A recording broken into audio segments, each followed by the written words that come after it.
Hello and welcome to episode 48 of MMO Weekly presented by Chitty's Cheesesteaks. I'm your host, Sal Manzo, along with my co-host and MMO executive editor, Mike Mayer. And Mike, the Mets are 2-8 in their last 10 games and somehow won a game last night that they had no business winning against the Yankees. Things aren't looking great at the moment. It's a team that doesn't do the little things well, but they split a series against the Yankees and have St. Louis coming in after, who's really reeling. So I just want to get your thoughts, particularly about the last series with New York and just kind of the last few games in general with this team. Yeah, I mean, it was only a two-game series, and it feels like it was a week full of emotions. I'm sure I felt that way for the players because Mets had a lead in the first game, and then have one of your aces on the mound, and Scherzer kind of bit the bullet there, and offense had some opportunities late in the game to really just didn't even need a hit that would have tied the game at least, and couldn't get it. And then the second game, it was a pitcher's duel. I mean, Verlander and Cole were both pitching really well, and the Mets got another lead there, and then let it go in some bizarre circumstances with some bad plays like McNeil throwing a ball that he never should have, um, letting someone steal home without really even getting a good throw off. And then the Mets somehow came back and won. Brandon Nimmo hits the walk-off home run when he was absolutely looking like um, the guy to blame for a large part of Mm-hmm. this.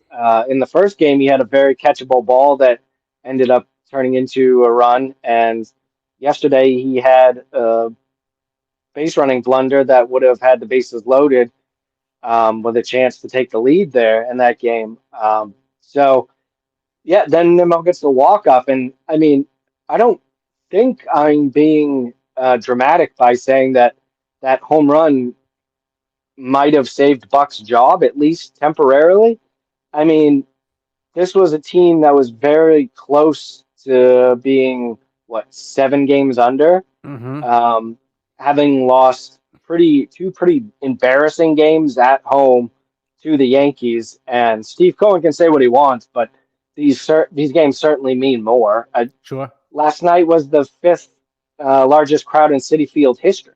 Right. So these games mean more. Now they do to Steve Cohen, and it- it's the fact that they would be 7 games under 500 with the highest payroll in baseball. Right. And it's not just that they would be losing these games, it's how they're losing these games or Right. almost losing these games. It's sloppy, and that's the reason why Buck was so everyone talked about so highly about Buck last year is because the Mets were clean. Like Right. they played Right. clean. There was no mental mistakes. There was none of that stuff. And we've seen a ton of that recently. So it's not just poor play from the players. We've seen some mental mistakes. And I think potentially we've seen kind of some from Buck too and the coaching staff. There's just been some moments recently like you're like, well, why isn't Buck doing more? Um, sticking up for his players in some situation. I'm a little surprised that we haven't seen more from Buck.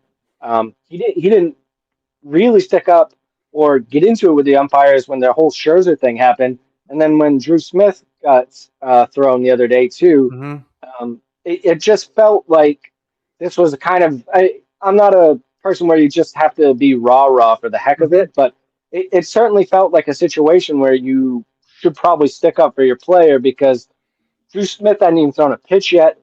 He came into the game. He pretty clearly had an issue with what they were saying, and this has now happened twice to the Mets, and it's only happened once the rest of baseball. So, uh, I just between that and kind of the mistakes where Buck is letting Luis Guillorme hit in one-run games when he has Mark Vientos on the Mm-hmm. bench, and we're going to get into Vientos, and I know he's struggled limited chances, but it doesn't matter. Luis Guillorme in a one-run game isn't the guy.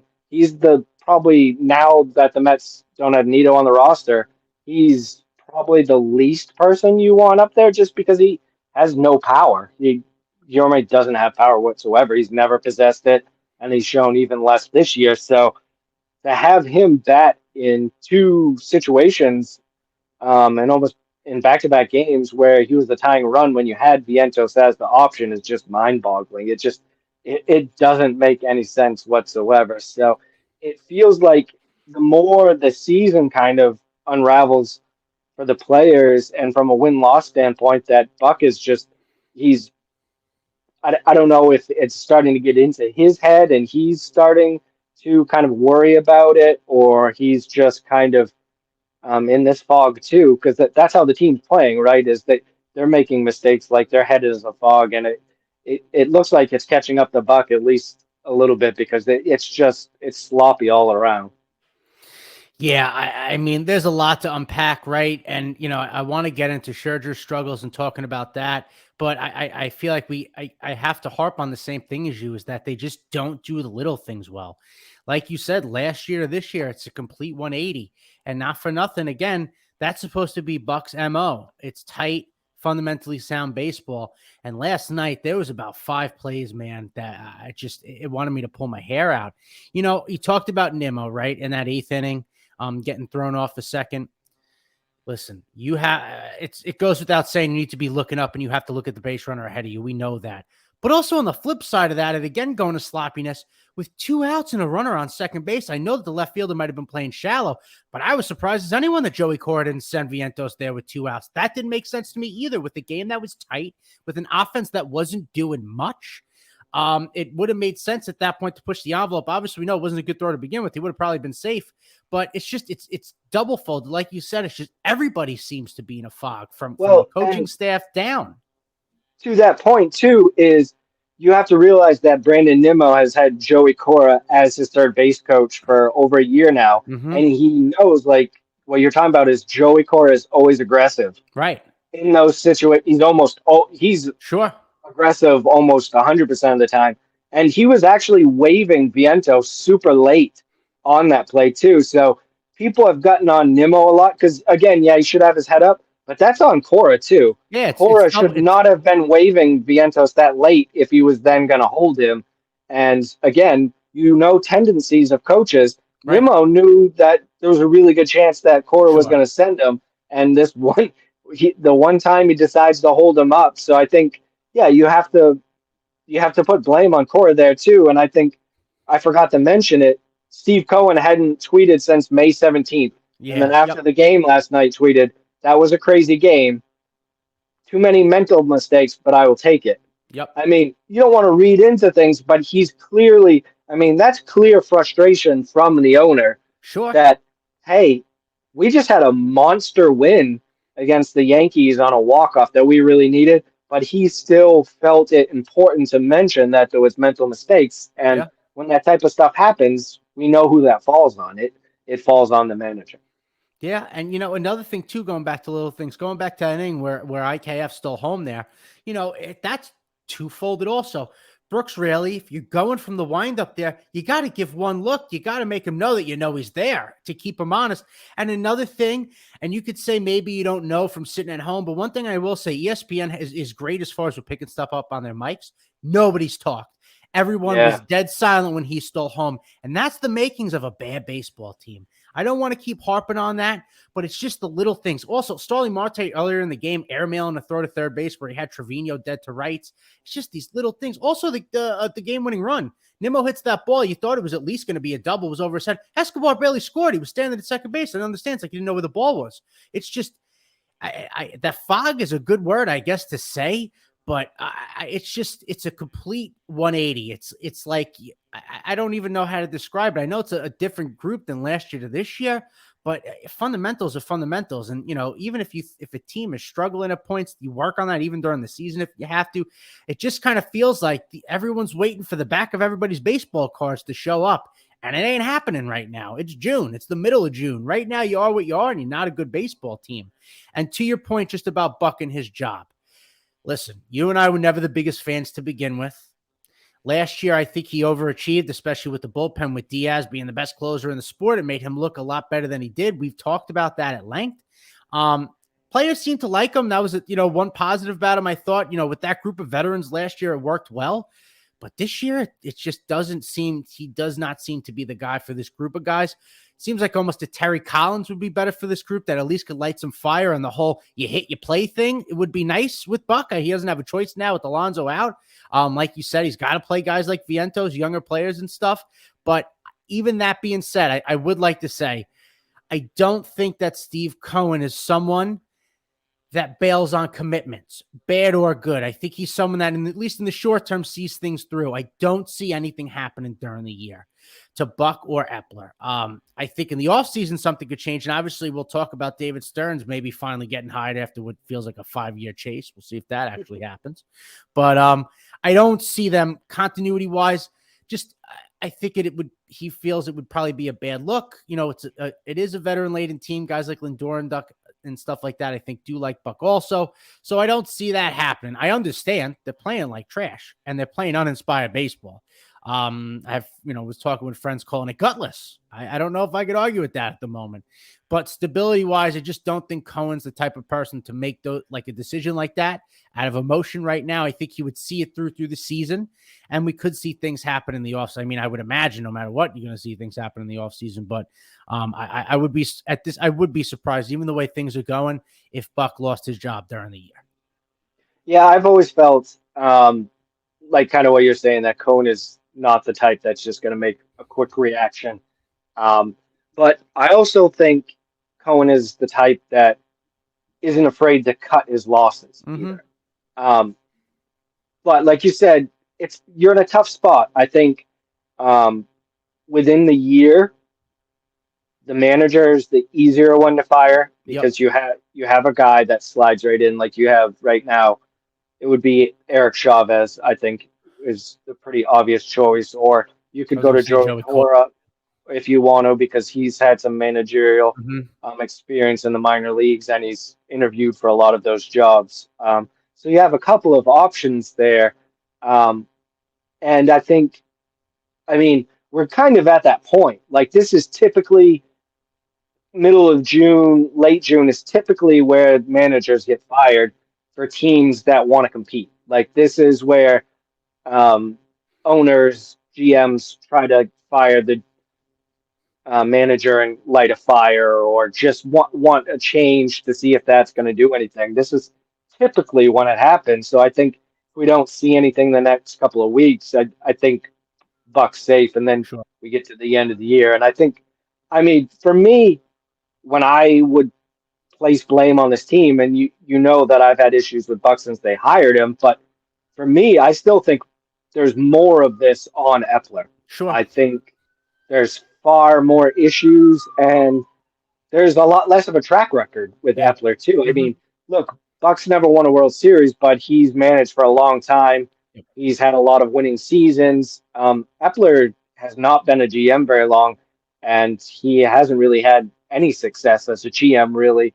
So there's not that track record. And let's be honest, too, Buck was kind of the Mets' first choice for manager. I'd have to go back and check my notes, but Epler was not in the top 5. Not on the list. Nobody else they could hire.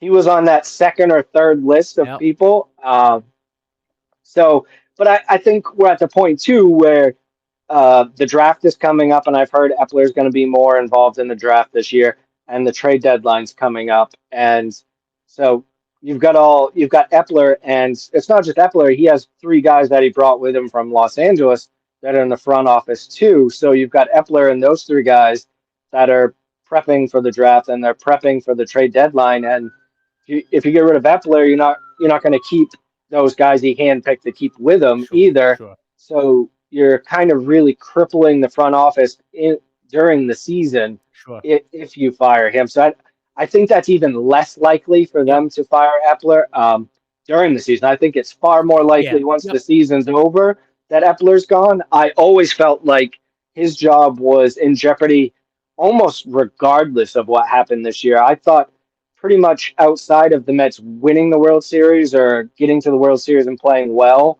I thought Epler was probably going to be gone because, like I said, he wasn't who the Mets were really looking for. Right. And David Stern finally becomes available. No strings attached, no weird anything going on. They can just simply hire him if that's what David Stearns wants to do. Right. Yeah, I mean, hopefully it does, because again, they've put their eggs in that basket a couple of times and they've gotten burned. But hopefully, a third or fourth time's a charm for him. I know that everyone's very high in the sport with him, obviously, and at this point, someone like him to develop for the Mets is, I know, probably the biggest thing at this point, because obviously seeing the stopgap that they're trying to do here isn't working with the veterans and things like that. And I guess that's a good pivot to the one of the big gun for hire signings that's become a gun for nothing. And Max Scherzer's really struggled. Had another bad start again. And what's tough was he was good until he hit a wall into the fifth or the sixth inning, and then again gave up a 3-run lead that he had. I understand he's a competitor and all that, but I don't know what to make of it. I know people I talk to are hoping that he doesn't opt into his contract for next year, and I can't really blame them for that. But I don't know how, unless things really change for him in the second half and he has a crazy run, I don't see him turning down another $43 million. I know it's all about winning and all that, but, money's money, especially if he's pitching the way he's pitching. He's not going to get that paycheck anywhere else. But I don't know what to make of it anymore. They kind of have, made their bed with it. And all you could do is just, I think, hope that he becomes more consistent. It seems like in this last start, it was the slider over the plate that really killed him. And hopefully he can figure that out, because obviously he's a guy that if the Mets are going to do anything at all this year and next year, he's going to have to do something. Yeah, I mean, Scherzer is the pitcher he is now, much like Verlander. Both of those guys have elite command, or they had elite command Sure. last year and Sure. throughout their careers, and that's a lot what they've relied on for success late in their career. Because look, I mean, Verlander and Scherzer don't throw as hard as they used to. They don't get the same late break on their slider now as they used to. So these are guys that rely on command, and I think particularly like you mentioned with the slider, it just hasn't been there with Scherzer. He's leaving far more sliders up in the zone above the belt, where he used to bury them in the dirt and place them in good spots and good counts. And um, yet he gave up 0 home runs on his slider last year, and he's already given up 5 this year. Yep.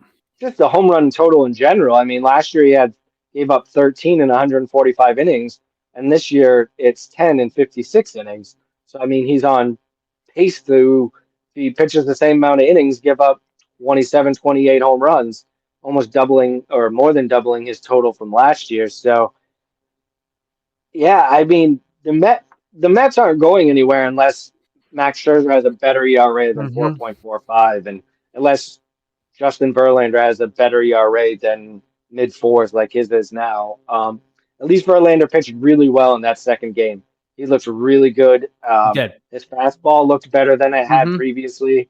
I know we had mentioned that his velocity was down a tick and his movement was down a tick. It looked better. Yep. I mean, the Yankees, even without Judge, is still a pretty solid lineup. Like there's a reason why they're I think 8 games above 500. So Don't it's ask a pretty solid.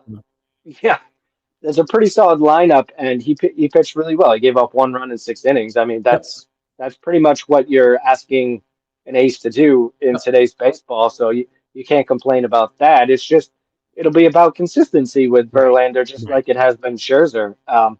He just hasn't been able to string together 3 or 4 good starts in a row, and that's just what I mean. Like I said, the Mets just aren't. They're not going to win this year unless Verlander and Scherzer are at least much closer to the versions of 2022. Instead of what we've seen now. I mean, their combined ERAs over 9, and that's just. I mean, that's not what you would imagine. Yeah. You would imagine both of these guys, even regressing a little bit from last year, are probably still under 3, both of them. Yeah, Scherzer's got to turn it around. He's got to. Who knows if he's healthy? I mean, it feels like since he came to the Mets, essentially there's been a nagging something, and it always gets leaked that he's got a nagging something. I mean, you wouldn't be shocked if we found something out like this week, like he's got something nagging him again, or Right. it's just one of those things where he just doesn't look the same this year. Even last year when he had some nagging injury, I mean, outside of the last two Yeah. starts of last year, Mm-hmm. Scherzer was dominant. I mean, Yeah. he finished with a 2.29 ERA last year. He was very, very Yeah. good. Yeah. So that's what the Mets paid for last year. And this year, we really haven't seen any signs of that, really. He hasn't really had like two dominant starts in a row. So Right. that's what the Mets need. That they need both of these guys to have back-to-back starts where they're just lights out to get the Mets back into this thing. Yeah, no, I agree, and it's interesting. I wonder how much the pitch clock plays into this for guys like Scherzer and Verlander, who older in their career and never had something they had to deal with, and could be a tougher transition than we think. And just as far as the Scherzer injury stuff, like you're probably right. There's probably something we may hear something, but to me, it grows tiresome. I don't want to hear about nagging injuries and things after you don't pitch well. If you're hurt, go on the IL. You know what I mean? Like, but if you're healthy enough to pitch and go out there every fifth day, then you got to be competitive. Like, it comes to a point. Like, I know you, Max Scherzer, you're a Hall of Famer. I'm not saying any of that, but if that's what it keeps happening, every couple starts we keep hearing, oh well, he has this, he's got this nagging. Not for nothing, Mets fans don't really want to hear that. You're getting paid a lot of money. And if you're well enough to pitch, then you got to figure out a way to get outs. And, like you said, with these two guys at the top, if they have any sort of shot of doing anything, winning 85 games at this point, those guys have to give them something. And, it's tough or it's easy, I guess, when the offense sputters, right? And we've talked about that, to get on it, whatever.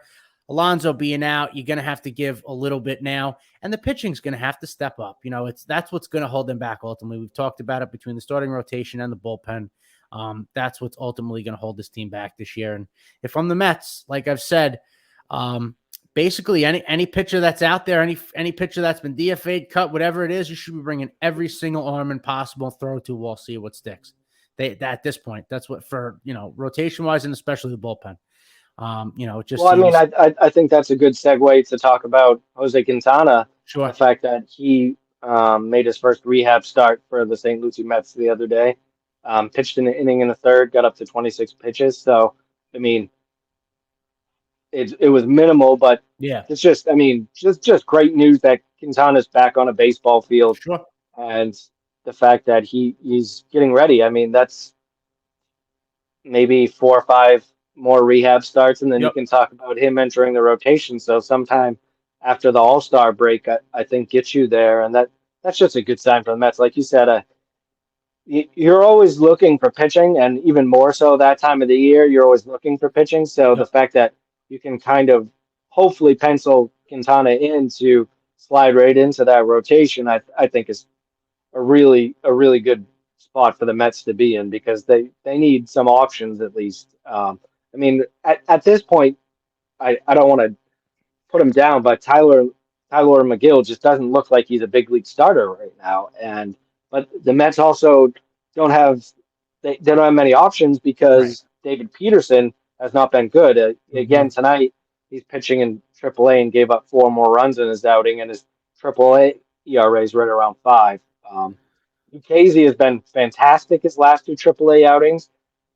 So maybe now that he's done that and McGill continues to struggle, maybe that's kind of where they go. But yeah, Quintana's back, rehab outings, and Steven Ridings, who Mets fans haven't actually seen yet, Okay. um, that they got off waivers from the Yankees. He was actually activated off the IL today and sent to AAA, which is a good sign. He had 3 rehab outings for St. Lucie, so now he's going to go up to AAA and keep pitching to get his arm ready. He's on the 40-man roster. He has a little bit of experience in the big leagues with the Yankees, so he just gives them another option. Look, we've seen them kind of rifle through back end of the bullpen guys, and honestly, they've lost some guys that they haven't pitched effectively, but they pitched Right. innings.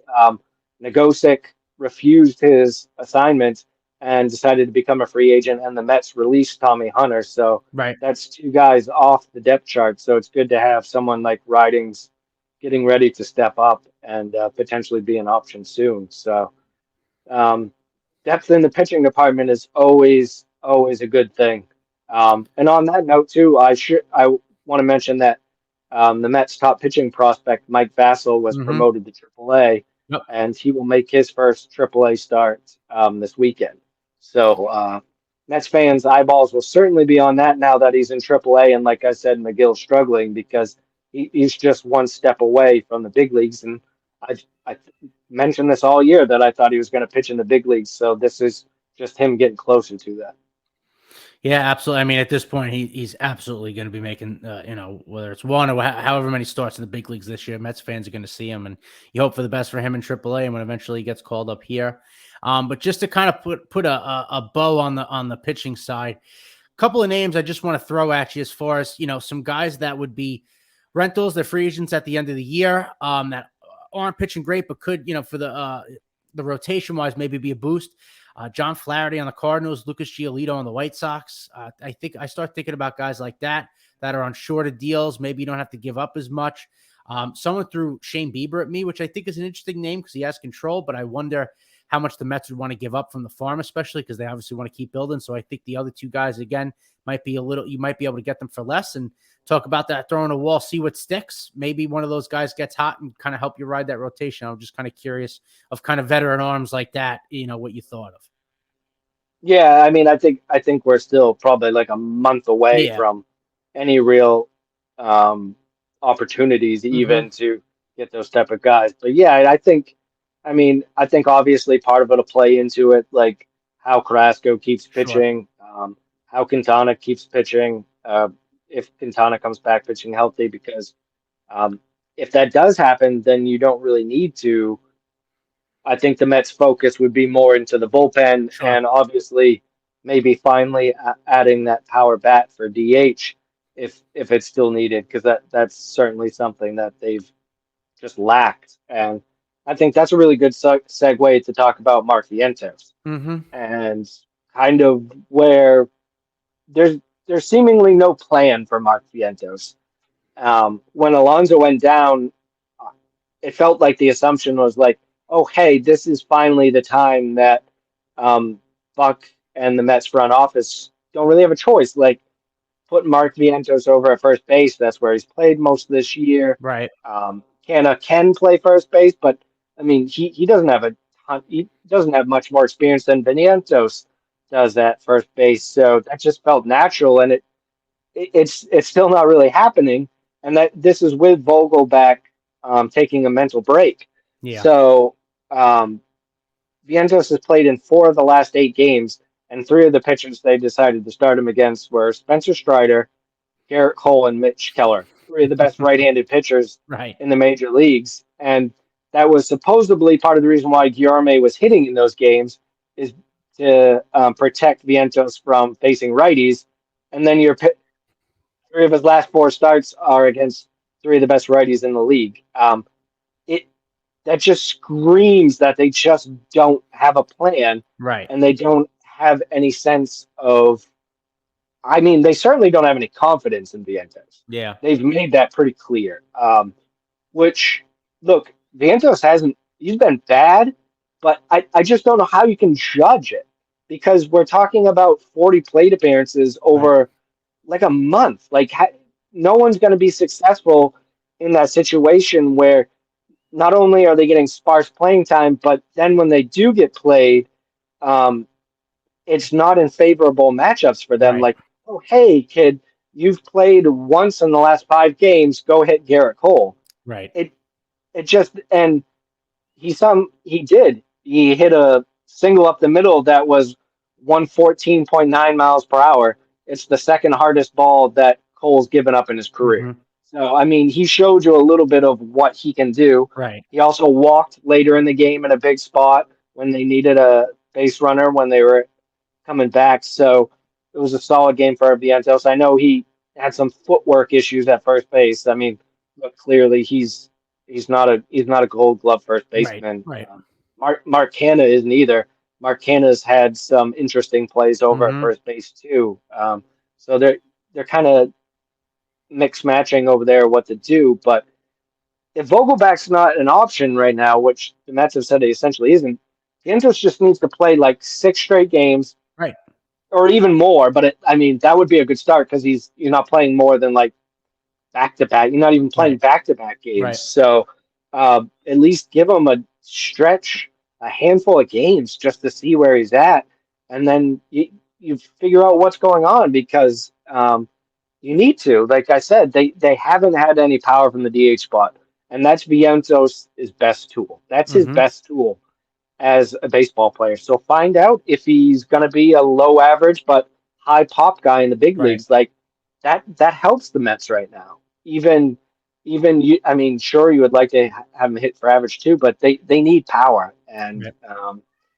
that it's just frustrating to continually see them seamlessly just show no confidence in him. And not to keep on with this and ranting about it, but I want to go back to the Vogelback thing because it just doesn't make any sense. No. Look, I understand that getting him a mental break, that's totally fine. Look, Trevor May earlier this year Right. went on the IL with anxiety. There's been Daniel other players Bard in on the Rockies too. yeah, Daniel Bard. I mean, there's been a couple other players in the last couple of years that have done that. That that's a Right. viable option. Yeah. That's why it's there. Right. We are now recognizing that I mean, they're human beings. Right. Like just because they get paid lots of money doesn't mean they have different brains than Right. us or they have different nerves than us. They're human beings and should be treated as such. So if Daniel Vogelback needs a mental break, which is totally fine, then put him on the injured Right. list. Right. You can't play short. Like Right. now the Right. You're Mets are down a playing with pitcher. 24 players. Right. Right. Like this feels like the old Mets where they would never IL anyone, so Yeah. they always played short. So now Yeah. it's a totally different situation of Yeah. why, but they still, and I don't know if Buck got asked it directly, but it feels like the Mets don't know they can IL him with anxiety or the mental issues because it's been a long stretch now. It's certainly been close to an IL stint of games that he's missed. Yeah. So they are choosing to play shorthanded. And you have to imagine they make a decision on something by Friday because, I hope so. again, Smith is out, so you're short a player because of Right. Smith being Yep. suspended. So you can't keep playing with 24 players. Right. It doesn't make any sense. So yeah, hopefully the Mets kind of clear up the DH first base situation because it's just a mess right now.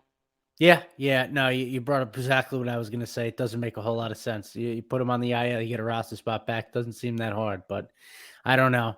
I guess maybe they're hoping if he's around, maybe he sees people swinging bats, he'll do it himself, but probably not. We'll see. Let's transition. Speaking of mental health, I think as Mets fans, we could always use a mental health page. We should all get that too. But I'll move on. Obviously, we'll kind of transition to end the show with the minor league stuff. I just want you to highlight anything good that's going on because there hasn't been much to good talk about at the major league level. So hopefully, some good stuff at the minor leagues. Yeah, so it's yet to be foreseen if it's going to be good, but tonight, as we're taping this, Ronnie Mauricio is playing left field for the Gotcha. first time in his major league, his professional career. Mm-hmm. His first play in left field didn't go well. He kind of booted a ball and got an error, but look, it's his first game. Growing pains. Yeah. He's still coming off an ankle issue. Right. He just had an MRI recently, and it's only his second game Sure. back again after the MRI. So I kind of question the timing of putting him out in left field for the first time. But he also just homered, so Nice. he's got 2 hits tonight and a home run. So that's certainly something to watch. I mean, obviously he's struggled at second. Right. I think a little more so than I expected. And it's not just the errors. He does have 7 errors in 30 games or a little less than 30 games, but it's just the footwork's not there, the movements aren't there at second base. And look, the reality is he just got thrown in there during the season. Sure. This again, I believe, is on the Mets. Last year is likely the time when he should have started playing new positions. Yeah. And they're kind of behind the ball where they didn't even start this year with Right. him not playing a different position. So it's tough to ask a young kid like that to just switch positions and then switch positions twice Right. in one season. So we'll see how that goes. The Mets will certainly monitor it Because if he's hitting, he immediately becomes one of their best options in Yeah. AAA. Yeah. One of the other options is former Yankee slugger Luke Voigt. They signed him the other day, Yep. tripled in his first game, and he hit a home run last night in the second game. Nice. Doesn't have a hit yet tonight, but that's certainly, I mean, if Vogelback goes on the IL, Right. they DFA, whatever, um, they send down Vientos to get at bats. Voigt would be obviously the clear guy that you would bring up in that situation because they're not going to bring up Mauricio while he's learning a position again. Right. So Voigt really feels like that clear person that you would bring up. I mentioned Vassell in AAA now, which is obviously something to watch for, and Christian Scott, who was a recent draft pick, starting pitcher, started off the year really, really well for Brooklyn, and he's showed a little better velocity this year too. He's been up to 98, and he just got promoted to Double A Binghamton, and actually he's making his first start there tonight. So yeah, that pretty much covers the highlights of the minor leagues right now.